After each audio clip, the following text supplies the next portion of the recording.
Welcome. This is Radio Pras.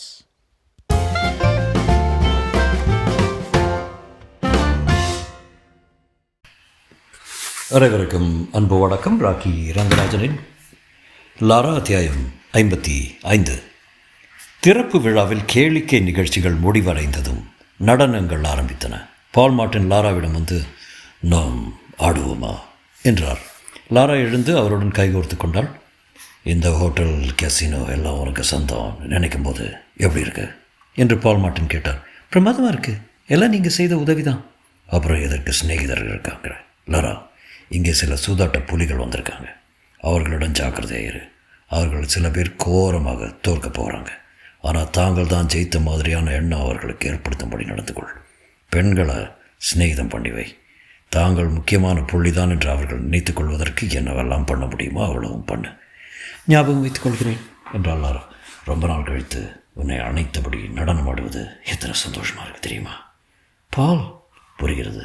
உன்னை கண்கலங்காமல் வைத்து காப்பாற்ற வேண்டும் என்று உன் கணவனிடம் சொன்னேனே, நினைவிருக்கிறதா? ஆமாம். அவர் அப்படி இருக்கிற மாதிரி தோணலையே. பிலிப் இங்கே வர வேண்டும் என்று தான் விரும்பினார் என்று கணவனுக்கு பரிந்தார் போல் பேசினாள் அவள். அப்படி சொல்லும்போதே உண்மையில் அவர் விரும்பினாரா என்ற நினைப்பு தோன்றியது அவளுக்குள். அன்று நள்ளிரவை நேரம் பிலிப் அவளை டெலிஃபோனில் கூப்பிட்டான். அவன் குரலை கேட்டதுமே அவளுடைய தனிமை உணர்வு இரட்டிப்பாகிவிட்டது. லாரா, நாள் பூரா உன்னை பற்றியே நினச்சிக்கிட்டு இருக்கேன் டார்லிங். திறப்பு விழா நல்லா நடந்ததா? அற்புதமாக நடந்தது. நீங்கள் வராது தான் எனக்கு பெரிய குறை. எனக்கு தான் லாரா, உன்னை பிரிந்திருப்பது பைத்தியம் பிடித்து விடும் போல இருக்கு. இவ்வளவு பேசுகிறவர் வருவதற்கு என்ன என்று நினைத்து கொண்டாள் லாரா. நீங்கள் இல்லாமல் வெறிச்சென்றிருக்கிறது, சீக்கிரம் வந்து விடுங்கள் என்றாள். ஹவர்ட் லாராவின் அறைக்கு வந்தான். அவன் கையில் ஒரு பெரிய மேனிலா காகித உரை இருந்தது. இது உனக்கு பிடிக்காத என்றான். என்னது? உரையை லாராவின் மேஜை மீது வைத்தான் ஹவர்ட். அந்த பெண்ணை கெர்ட்ரூடின் கையெழுத்து பிரதியின் நகல் இது. எப்படி இது கிடச்சதுன்னு மட்டும் கேட்காத. வெளியில் தெரிஞ்சால் நம்ம 2 பேரும் ஜெயிலுக்கு போக வேண்டியிருக்கோம். படித்து பார்த்தீங்களா? அவன் தலையை அசைத்தான். படித்தேன். நீயே படித்துப்பார். பல விஷயங்கள் அவள் சொல்லியிருக்கா. அதில் சிலது நடந்தபோது அவள் இங்கே வேலையில் இருக்கலை. நிறைய துப்பறையும் வேலை செஞ்சிருக்கா. தேங்க்ஸ் ஹவர்ட். அவன் வெளியே போனதும் இன்டர்காமை அழுத்தினான். கொஞ்ச நேரத்துக்கு என்னை தொந்தரவு பண்ணாதே என்று சொல்லிவிட்டு அந்த கையெழுத்து பிரதியை பிரித்து படிக்கலானாள். பயங்கரமாக இருந்தது. சதிகள் பல செய்து சர்வாதிகாரம் பண்ணி எப்படியோ முன்னுக்கு வந்த பெண்ணாக அவளை காட்டியது அந்த புத்தகம். தன் ஊழியர்களை அடாவடியாக நடத்துகிறவள் என்று வர்ணித்திருந்தது. அசிங்கமான சிறு சிறு நிகழ்ச்சிகளை விவரித்திருந்தது. அற்ப புத்தியுடன் கெர்ட்ரூட் எழுதியிருந்த அதில் ஒன்று மட்டும் இல்லை. லாராவின் சுதந்திர உணர்ச்சி, துணிச்சல், திறமை, தீர்க்க தரிசனம், தாராளம், இவை பற்றி எதுவும் இல்லை. தொடர்ந்து படித்தான். இந்த இரும்பு பட்டாம்பூச்சியின் தந்திரங்களில் ஒன்று வெளிநாட்டிலிருந்து பிஸ்னஸ் சம்பந்தமாக பேச வருபவர்களை வந்த அன்றே காலையில் சந்திப்பதாகும். அவர்கள் தூக்க கலக்கத்துடன் இருப்பார்கள். இவள் புத்துணர்ச்சியுடன் இருப்பாள்.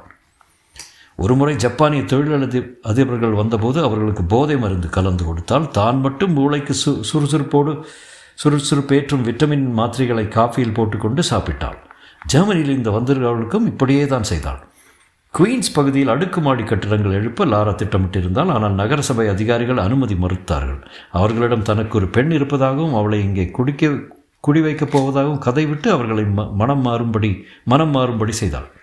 கெர்ட்ரூடின் புத்தகம் பூரா இப்படியே எதையும் விட்டு வைக்கவில்லை. படித்து முடித்த பின் வெகு நேரம் அசையாமல் உட்கார்ந்திருந்தாள் லாரா.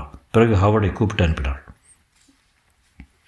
கேண்டிலைட் பதிப்பகத்துக்கு சொந்தக்காரன லாரன்ஸ் சென்ட்ஃபீல்டின் நிதி நிலைமை எப்படி இருக்குன்னு விசாரிச்சு சொல்லுங்கள் என்றாள். 15 நிமிடங்களுக்கெல்லாம் ஹவர்ட் திரும்பி வந்தான்.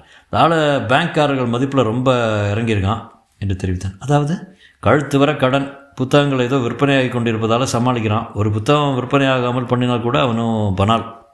தேங்க்ஸ் ஹவர்ட் என்று கூறிவிட்டு தன் வழக்கறிஞர் டெரியை கூப்பிட்டாள். டெரி, நீங்கள் ஒரு பதிப்பாளராக ஆக வேண்டும், சம்மதமா? சொல்லுங்கள். கேண்டிலைட் பதிப்பகம் என்று ஒன்று இருக்கிறது. அதை உங்கள் பேரில் வாங்க போகிறேன். அப்போது அது லாரன்ஸ் சின்ஃபீல்டுன்னு ஒருவருக்கு சொந்தமாக இருக்குது. செய்வோம். வேற எவ்வளோ கொடுக்க போகிறீங்க? 5 லட்சத்துக்கு வாங்க பாருங்கள். அவசியம் ஏற்பட்டால் 10 லட்சம் வரை போகலாம். ஒப்பந்தம் செய்யும்போது அவரிடம் இருக்கும் புத்தகங்கள், கையெழுத்து பிரதிகளின் உரிமை நமக்குத்தான் கட்டாயமாக ஒரு ஷரத்து இருக்கட்டும் என்றாள் லாரா. நகரத்தின் வர்த்தக பகுதியில் ஒரு பழைய கட்டிடத்தில் இருந்தது கேண்டில் லைட் பதிப்பகம். சின்ன அலுவலகம். லாரன்ஸின் அறை மட்டும் கொஞ்சம் பெரிதாக இருந்தது. மிஸ்டர் டெரி ஹில் என்ற ஒருவர் உங்களை பார்க்க வந்திருக்கிறார் என்று செக்ரட்டரி சொன்னதும், உள்ள அனுப்ப என்றார் லாரன்ஸ். அவரை பார்க்க விரும்புவதாக அன்று காலையிலேயே ஃபோன் செய்துவிட்டு வந்திருந்தார் டெரி. என்ன காரியம் மிஸ்டர் டெரி என்று லாரன்ஸ் விசாரித்தார். நான் ஒரு ஜெர்மன் பதிப்பக நிறுவனத்தின் பிரதிநிதியே. அவர்கள் உங்கள் பதிப்பகத்தை வாங்குவதில் ஆர்வமாக இருக்காங்க என்றார் டெரி. லாரன்ஸ் சுருட்டை பற்ற வைத்தபடி யோசனை செய்தார். பிறகு ஏன் பதிப்பகத்தை நான் விற்பதா இல்லை என்றார். அடாடா என்றார் டெரி. எங்கள் ஜெர்மன் நிறுவனங்கள் அமெரிக்க மார்க்கெட்டை பிடிக்க வேண்டும்னு எண்ணி இருக்கிறதோ உங்கள் பதிப்பகத்துக்கு நல்ல பேர்னு சொன்னாங்க. ஆமாம், ரொம்ப அடிமட்டத்திலேருந்து இந்த பதிப்பகத்தை நான் வளர்த்துருக்கேன். இது என் குழந்தை மாதிரி. இதை இன்னொருவரிடம் கொடுக்க எனக்கு மனமில்லை. டெரி அனுதாபம் நிறைந்த குரலில் பேசினார். உங்கள் உணர்ச்சிகள் எனக்கு புரியுது மிஸ் லாரன்ஸ். இந்த பதிப்பகத்துக்காக 5 லட்சம் கொடுக்க நாங்கள் தயாராக இருக்கோம். சுருட்டு புகையில் லாரன்ஸுக்கு குபுக்கென்று புரைக்கேறியது. 5 லட்சமா? சரிதான். நான் கொஞ்ச நாளில் ஒரு புத்தகம் வெளியிட போகிறேன். அது ஒன்றே எனக்கு 10 லட்சம் சம்பாதிச்சு கொடுத்துரும். நீங்கள் சொல்லும் தொகை என்னன்னு அவமானப்படுத்துகிற மாதிரி இருக்குது. இல்லை, நான் சொல்கிற தொகை உங்களுக்கு லாட்ரி பரிசு மாதிரி என்றான் டெரி. நான் உங்களை பற்றி விசாரிச்சிட்டேன். உங்களுக்கு சொத்து எதுவும் கிடையாது. கடன் 1 லட்சத்துக்கு மேலே இருக்கிறது தெரியும். 5 லட்சம் என்பது 6 லட்சமாக வேணுன்னா உயர்த்துறேன். அதுக்கு மேலே போடியாது. எனக்கு மனமே வரலை. அதனால் 6 லட்சம் என்பதை 7 லட்சமாக பண்ணினா டெரி எழுந்து கொண்டார். Good bye mister Lawrence. நான் வேறு பதிப்பகம் பார்த்துக்கொள்கிறேன். கதவை நோக்கி நடந்தார். 1 நிமிஷம் என்று லாரன்ஸ் கூப்பிட்டார். என்ன அவசரம்? கொஞ்சம் இருங்க. நான் ரிட்டையர் ஆகி ஊரோடு போக வேண்டும்னு தான் மனைவி ரொம்ப நாளாக தொடர்ந்துருந்துட்டுருக்கா. அவள் ஆசையை நிறைவேற்ற இது ஒரு நல்ல சந்தர்ப்பம் தோணுது. டெரி திரும்பி வந்து உட்கார்ந்தார். பையில் தயாராக வைத்திருந்த உரையை எடுத்து நீட்டினார். இல்லை, $6 லட்சம் செக் இருக்கு. ஒப்பந்தம் பத்திரம் இதோ குறிப்பிட்டிருந்த இடங்களில் நீங்கள் கையெழுத்திட்டால் போதும். அடுத்த நாள் ஹாவர்டிடம் வந்தால் லாரா. நம்ம கேண்டில் லைட் பதிப்பகத்தை விலைக்கு வாங்கியாச்சு ஹாவர்ட். பிரமாதம். அதை என்ன செய்ய போகிறான்? முதல் வேலையாக கேர்ட்ரூடின் புத்தகத்தை ஒரே அமுக்குங்க. அது பிரசுரம் ஆகாதபடி செய்யுங்க. ஒருவேளை கேர்ட்ரூட் தன் புத்தக உரிமையை திரும்ப பெற வழக்கு போடட்டும். கோர்ட்டில் 1 வருடத்துக்கு இழுத்தடிச்சா ஓடிடுவா. பிறகு பதிப்பகத்தை மூடிடலாங்கிறியா? வேண்டாம். அதை யாரிடமும் அதை ஒப்படைத்து நடத்த சொல்லுங்கள். வருமான வரிக்காரர்களிடம் நஷ்ட கணக்கு காட்ட உபயோகமாக இருக்கும் என்றார் லாரா. ஹாவர்ட் தன் அறைக்கு திரும்பி வழக்கமான வேலைகளில் ஈடுபட்டான். ஸ்டெனோவை கூப்பிட்டு ஒரு கடிதம் டிக்டேட் செய்கிறேன், குறித்துக்கோ என்றான். Jack Hellman real estate. அன்புள்ள மிஸ்டர் ஜாக், நீங்கள் சொன்ன விஷயம் பற்றி மிஸ்ஸஸ் லாராவிடம் பேசினேன். தற்சமயம் அந்த திட்டத்தில் இறங்குவது சரியாக இருக்காதுன்னு எண்ணுகிறோம். ஆனால் எதிர்காலத்தில் வேறு ஏதாவது திட்டம் இருந்தால் நிச்சயமாக. ஸ்டெனோ குறிப்பிடுத்திக் கொள்வதை நிறுத்தி கொண்டு அவனை பார்த்தான். என்ன சொல்கிறது புரியலையா என்றான் அவன். அதில் சார், நேற்றே இந்த லெட்டரை நீங்கள் டிக்டேட் பண்ணிட்டீங்களே. ஹாவர்ட் மிடர் விழுங்கினான். என்னது? ஆமாம் சார், நேற்றே இது தபாலில் போயாச்சு. ஹாவர்ட் புன்னகை செய்ய முயன்றான். வேலை கலப்பில் ஒரே குழப்பம் என்றான். என்ன ஆயிற்று எனக்கு என்று கலவரம் மீண்டும் அவனை பிடித்து கொண்டது. அத்தியாயம் 56. ஹாவர்டை பரிசோதித்த டாக்டர் சைமூர், உங்கள் ஆரோக்கியம் மிக நன்றாக இருக்கிறது. உடம்பை பொறுத்த மட்டும் ஒரு கோளாறு இல்லை என்றார். இப்படி அடிக்கடி ஞாபக மருதி ஏற்படுது. அது நீங்கள் விடுமுறையில் வெளியூர் போய் எவ்வளோ காலமாகுது? ஹாவர்ட் யோசித்து பார்த்தார். வெகு நாளாகுதுன்னு நினைக்கிறேன். ரொம்ப பிஸியாக இருந்ததுனால டாக்டர் சைமூர் புன்னகை செய்தார். தானே பார்த்தேன். இதை ஓவர்லோடுன்னு சொல்லுவோம். நீங்கள் நினைக்கிற மாதிரி பயப்படும்படியான சமாச்சாரம் இல்லை. சகஜம். ஏதாவது வெளியூர் போய் 2 வாரம் ஓய்வு எடுத்துக்கிடுங்க. பிஸ்னஸ் விஷயங்களை மறந்துடுங்க. திரும்பி வரும்போது ஒரு புது மனிதர் போல உணர்வீங்க. அவள் எழுந்து கொண்டான் மன நிம்மதியுடன். அடுத்த நாள் லாராவை அலுவலகத்தை சந்தித்து, எனக்கு 1 வாரம் லீவ் கொடுப்பியா என்று கேட்டான். கொடுக்குறேன்னு. எனது வலது கைக்கு லீவு கொடுக்கும்போது உங்களுக்கும் கொடுக்குறேன். என்ன விஷயம்? கொஞ்ச நாள் விடுமுறையில் போக வேண்டும்னு டாக்டர் சொல்கிறாரு. உண்மையை சொல்கிறேன், கொஞ்ச நாளாக எனக்கு மிகவும் மறதி ஏற்பட்டுருக்கு வருது லாரா. அவள் கவலையுடன் அவனை பார்த்தாள். எதுவும் சீரியஸா? அப்படி ஒன்றும் இல்லை, இருந்தாலும் சங்கடமாக இருக்குது. ஹவாய்க்கு போய் ஒரு சில நாள் இருந்துட்டு வரலாமான்னு பார்க்குறேன். நமது ஜெட் விமானத்தில் போங்க. வேண்டாம், உனக்கு அது தேவைப்படும். நான் பொது விமானத்தில் போய்க்கிறேன். எல்லாம் கம்பெனி செலவாகவே இருக்கட்டும் என்றாள் லாரா. தேங்க்ஸ். நான் அடிக்கடி உனக்கு ஃபோன் பண்ணி, வேண்டாம் ஃபோன் பண்ணாதீங்க, நீங்கள் ஆஃபீஸ் கவர் இல்லாமல் இருக்க வேண்டியது முக்கியம். உடம்பை பார்த்துக்கொள்ளுங்க, நீங்கள் நல்லபடியாக இருக்கணும் என்றாள் லாரா. மனதுக்குள்ளும் அதையே நினைத்து கொண்டாள். ஹாவர்ட் நல்லபடி இருக்க வேண்டும். அன்று ஃபிலிப் ஃபோன் செய்தான். ஆப்ரேட்டர், மிஸ்டர் ஃபிலிப் டாய்பேயிலிருந்து ஃபோன் செய்கிறார் என்று சொன்னதுமே அவசரமாக ஃபோனை எடுத்துள்ளாரா. ஃபிலிப், ஹலோ டார்லிங், இங்கே ஃபோன் இலாக்காவில் ஒரு வேலை நிறுத்தம் நடந்துட்டுருக்கு. எத்தனை மணி நேரம் உன்னை கூப்பிட முயற்சி செய்துட்ருக்கேன் தெரியுமா? எப்படி இருக்க? ரொம்ப தனிமையாக இருக்கிறது என்று சொல்ல வேண்டும் போல் இருந்தது அவளுக்கு. எனக்கு என்ன சம்மன் இருக்கேன். டூர் எப்படி இருக்க? எப்போதும் போல தான். நீ இல்லாதது தான் வருத்தமாக இருக்குது. அவனுக்கு பின்னே சில குரல்கள் மியூசிக்கும் கேட்டன.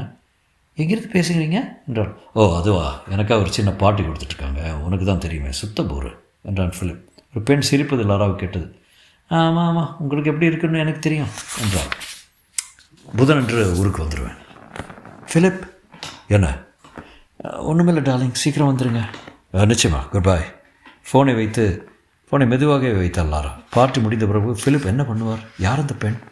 பொறாமை காரணமாக அவள் இருதயமே வெடித்து விடுகிற மாதிரி இருந்தது. இப்போது பொறாமைப்பட்ட மாதிரி யார் மீதும் எப்போதும் அவள் பொறாமைப்பட்டது கிடையாது. என் வாழ்க்கை சிறப்பாக அமைந்திருக்கிறது, இதை நான் இழக்க மாட்டேன், இழக்கக்கூடாது என்று எண்ணிக்கொண்டான். அவளால் தாங்க முடியவில்லை. ஃபிலிப்பை பற்றியும் இப்போது அவன் என்ன செய்து கொண்டிருப்பான் என்பதை பற்றியும் எண்ணியவாறே விழித்து கொண்டிருந்தான். ஹவாயி தீவு. ஒரு சிறிய ஹோட்டலில் தங்கியிருந்த ஹவர்ட் கடற்கரையில் காலை நீட்டி படுத்திருந்தான். பருவநிலை அருமையாக இருந்தது. அவன் தினம் தினம் நீச்சலுக்கு சென்று வந்தான். வெயிலில் படுத்து சருமம் பளபளப்பாயிருந்தது. பால்ஃபி விளையாடினான். உடம்பை மசாஜ் செய்து கொண்டான். மனம் உடல் இரண்டும் முழுக்க அமைதி விட்டிருந்தது. இவ்வளவு உடல் நலத்தோடு என்றுமே இருந்ததில்லை என்று தோன்றியது. ஓவர்லோடு என்று டாக்டர் சொன்னது சரிதான் என்று நினைத்து கொண்டான். ஊர் திரும்பியதும் வேலைகளை நிதானமாக பதட்டம் இல்லாமல் செய்ய தொடங்க வேண்டும். இந்த மறதி நோய் நம்மை ரொம்பத்தான் பயமுறுத்தி விட்டது. விடுமுறை காலம் முடிந்ததும் புறப்பட்டான். நியூயார்க்கை அடைந்தபோது பிற்பகல் 4 மணி ஆயிருந்தது. நேரே தன் அலுவலகத்துக்கே சென்றான். அவனுடைய செக்ரட்டரி புன்னகையுடன், வணக்கம் சார், உடம்பு ஜம்முன்னு தேறியிருக்க என்றான். தேங்க்யூ என்றவன் சட்டென்று நின்றான். அவன் முகத்தில் ரத்தம் மொத்தமும் வடிந்து விட்டது. செக்ரட்டரியின் பெயர் நினைவு வரவில்லை. மறதி நோய் அப்படியே தான் இருக்கிறது. ஒரு புதன்கிழமை சாயந்தரம் ஃபிலிப் ஊர் திரும்பினான். லாரா தன் சொகுசு காரை எடுத்துக்கொண்டு விமான நிலையத்துக்கு சென்றால் அவனை சந்திப்பதற்காக. ஃபிலிப் விமானத்திலிருந்து இறங்கினான். தன் ஹீரோவை கண்டதும் அவள் உள்ளம் மகிழ்ச்சியால் பொங்கியது. அப்பப்பா எவ்வளோ அழகாக இருக்கிறார் என்று எண்ணிய வண்ணம் ஓடி சென்று அவன் கைக்குள் சிறைப்பட்டான். நீங்கள் இல்லாமல் நான் எவ்வளோ கஷ்டப்பட்டேன் தெரியுமா என்றாள் அவள் அவனை தழுவியபடி. நானும் தண்டாலே. எவ்வளோ கஷ்டப்பட்டீங்க? கட்டை விரலிருந்து ஆள்காட்டி விரலை அரை அங்குலம் உயர்த்தி. இவ்வளவு என்றான் அவன். மூஞ்சியப்பார் என்று சிரித்தாள் லாரா. உங்கள் லக்கேஜ்கள் எங்கே? வருகிறது. 1 மணி நேரத்தில் அப்பார்ட்மெண்ட்டை அடைந்தார்கள். லாராவின் செக்ரட்டரி மேரியன் கதவை திறந்து, வணக்கம் மிஸ்டர் ஃபிலிப் என்றான். தேங்க்ஸ் மேரியன் என்றவன் சுற்றுமுற்றும் பார்த்தான். அப்பா, ஊருக்கு போய் 1 வருஷம் ஆன மாதிரி இருக்கு. 2 வருஷம் என்றாள் லாரா. இனி என்னை பிரிந்து எங்கேயும் போகாதீர்கள் என்று சொல்ல எண்ணியவள் வார்த்தைகளை விழுங்கிக் கொண்டான். நான் ஏதாவது செய்ய வேண்டுமா மேடம் என்று மேரியன் கேட்டான். வேண்டாம், ஒரு வேலையும் இல்லை, நீ புறப்படு. சில கடிதங்கள் டிக்டேட் செய்ய வேண்டும், நாளைக்கு காலையில் பார்த்துக்கலாம். இன்று நான் ஆஃபீஸ் போகல. நல்லது, குட் பாய் என்று கூறிவிட்டு மேரியன் புறப்பட்டு சென்றாள். அருமையான பெண்ணு என்றான் ஃபிலிப். உண்மை என்றவள் அவனை அணைத்து கொண்டாள். சரி, என்னை பிரிந்திருந்ததில் வருத்தம்ன்றீங்களே, எவ்வளோ வருத்தம் என்பதை இப்போது காட்டுங்க. அடுத்த 3 நாட்கள் லாரா அலுவலகத்துக்கு போகவே இல்லை. ஃபிலிப்பின் பக்கத்திலே இருக்க, அவனுடன் பேசிக்கொண்டே இருக்க, அவனை தொட்டுக்கொண்டே இருக்க, இதெல்லாம் கனவல்ல, உண்மைதான் என்று உறுதி செய்து கொண்டே இருந்தாள். காலை சிற்றுண்டி முடித்ததும் அவள் மேரியனுக்கு கடிதங்கள் டிடெக்ட் செய்வாள். அவன் பியானோ சாதகம் பண்ணுவான். 3ஆம் நாள் பகல் உணவின் போது கெசினோ திறப்பு விழாவை பற்றி அவனிடம் சொன்னாள் லாரா. நீங்கள் வராமல் போயிட்டீங்களே டார்லிங், பிரமாதமாக இருந்தது விழா என்றான். வர முடியாமல் போயிட்டது, ரொம்ப சாரி என்றான் அவன். எங்கேயோ பியானோவை தட்டி கொண்டிருக்கிறானாக்கும் என்று பால் மார்ட்டின் சொன்னது அவளுக்கு ஞாபகம் வந்தது. பரவாயில்ல, அடுத்த மாதம் இன்னொரு சான்ஸ் வருது. மேயர் எனக்கு ஒரு பாராட்டு விழா நடத்தி கௌரவிக்க போகிறாரு. ஃபிலிப்பின் முகத்தில் வருத்தம் படுது. டார்லிங், அந்த விழாவுக்கு நான் இருக்கிற மாதிரி இருக்காது. லாரா உறைந்து போகணும். என்ன சொல்கிறீங்க? மேனேஜர் என்ன அடுத்த டூருக்கு ஏற்பாடு செய்திருக்காரு. இன்னும் 3 வாரத்தில் நான் ஜெர்மனிக்கு புறப்படுறேன். அதெல்லாம் போகக்கூடாது. ஒப்பந்தத்தில் கையெழுத்து போட்டாயிட்டு லாரா, இனி எதுவும் செய்ய முடியாது. இப்போ தான் டூர்லேருந்து திரும்பி வந்தீங்க, அதுக்குள்ளே மறுபடியும் புறப்படுறேன்னா என்ன அர்த்தம்? இது ரொம்ப முக்கியமான டூர் டார்லிங். அப்படின்னா நம்ம குடும்பம், நம்ம திருமணம் முக்கியமானதில்லைன்னு நினைக்கிறீங்களா? லாரா, நீங்கள் போகக்கூடாது என்றாள் லாரா கோபமாக. எனக்கு தேவை கணவன், பார்ட் டைம் ஆள் இல்லை. செக்ரட்டரி மேரியன் சில கடிதங்களை எடுத்துக்கொண்டு உள்ளே வந்தார். ஓ சாரி, இந்த கடிதங்களை கையெழுத்து வாங்குவதற்காக வந்தேன், குறுக்கிட்டதுக்கு மன்னிக்கணும் என்றாள். சரி, தேவைப்படும் போது உன்னை கூப்பிட்றேன் என்றாள் லாரா விடுக்கன. சரி மேடம் என்று கூறிவிட்டு மேரியன் தன் அறைக்கு திரும்பி சென்றார். நீங்கள் இசை நிகழ்ச்சி நடத்த வேண்டியதுதான் எனக்கு தெரியும், ஆனால் இவ்வளோ அடிக்கடி நடத்த தேவையில்லை. நீங்கள் ட்ராவலிங் சேல்ஸ்மேன் என்ன என்றாள் லாரா. இல்லை என்றான் ஃபிலிப். அவன் குரல் சில்லிட்டு இருந்தது. மேயர் கொடுக்குற விழாவுக்கு எழுந்துட்டு பிறகு போங்களேன். லாரா, இந்த விழா எனக்கு முக்கியமானதென்று உனக்கு முக்கியமானதுன்னு எனக்கு தெரியும். அதே போல் என் டூர்கள் எனக்கு எவ்வளோ முக்கியம் என்பதையும் நீ புரிஞ்சுக்கணும். உன்னை பற்றியோ நீ செய்கிற தொழிலை பற்றியோ எனக்கு பெருமை உண்டு. அதே மாதிரி நீயும் என்னை பற்றி பெருமைப்பட வேண்டும். நிச்சயம் பெருமைப்படுறேன் என்றாள் அவள். என்னை மன்னிங்க, நான் அழுகை தடுத்துக்கொள்ள பிரயத்தனப்பட்டான். ஒன்றும் தெரியாத எனக்கு டார்லிங் என்று கூறி அவளை அணைத்து கொண்டான் ஃபிலிப். இதெல்லாம் எப்படியும் சரி செய்திடலாம், கவலைப்படாத. டூர்லேருந்து திரும்பியதும் நாம் இருவரும் நீண்ட விடுமுறை எடுத்துக்கொண்டு வெளியூர் போகலாமே. நீண்ட விடுமுறையா? ஒரு நாள் நடவாது என்று எண்ணிக்கொண்டால் லாரா. ஏகப்பட்ட வேலைகள் நடந்து கொண்டிருக்கின்றன. இந்த முறை எங்கே போகிறீங்க ஃபிலிப் என்றான். டென்மார்க், இங்கிலாந்து, பிறகு திரும்பி வர வேண்டித்தான். ஓ, நெடுமூச்சு வெளிப்பட்டது லாராவிடமிருந்து. நீயும் என்னோட வரக்கூடாது லாரா. நீ இல்லாமல் எவ்வளோ வெறிச்சென்றிருக்கிற தெரியுமா? அன்று டெலிஃபோனில் கேட்ட பெண்ணின் சிரிப்பு ஞாபகம் வந்தது அவளுக்கு. அப்படியா என்றவள் தன்னைத்தானே உதறிக்கொண்டு விட்ட மாதிரி நினைப்பை மாற்றிக்கொண்டாள். நான் ஒன்று சொல்கிறேன் கேளுங்க. என் ஜெட் விமானத்தை எடுத்துக்கிட்டு போங்க, உங்களுக்கு இன்னும் சௌகரியமாக இருக்கும். உனக்கு கஷ்டமாக இருக்காதா? ஒரு கஷ்டமும் இல்லை, நீங்கள் திரும்பி வர்ற வரைக்கும் நான் சமாளிச்சுக்கிறேன். உன்னை போல பெண்ண உலகத்திலே கிடையாது லாரா என்றான் ஃபிலிப். அவன் கன்னத்தை தன் விரலில் மெல்ல வருடினாள் லாரா. இந்த வார்த்தையை எப்போதும் நினைவு வச்சுக்கணுங்க. ஃபிலிப்பின் டூர் பிரமாத வெற்றியை அமைந்தது. பெர்லினில் அவையினர் பரவசத்தில் குதித்தார்கள். விமர்சனங்கள் அவனை வானளாவ புகழ்ந்தன. நிகழ்ச்சி முடிந்ததும் பின்னறைகளில் எப்போதும் கூட்டம்தான். விசிறிகள் சூழ்ந்து கொள்வார்கள். அவர்களில் பெண்கள் தான் அதிகம். உங்கள் நிகழ்ச்சிக்காகவே 300 மைல் பிரயாணம் செய்து வந்திருக்கிறேன். எனக்கு ஒரு சின்ன மாளிகை இருக்கிறது பக்கத்தில் தான். நீங்கள் இன்று இரவு விருந்து ஏற்பாடு பண்ணியிருக்கேன். நான் 2 பேர் தான். இந்த பெண்களில் சில பணக்காரிகள், நல்ல அழகிகள். ஃபிலிப் கையை செடுக்கினால் காலடியில் விழ தயாராக இருந்தார்கள். ஆனால் ஃபிலிப்புக்கு எவரிடமும் நாட்டமில்லை. லாராவின் மீது கொண்ட காதல் ஒன்றே அவன் மனத்தை நிறைத்திருந்தது. தொடரும்.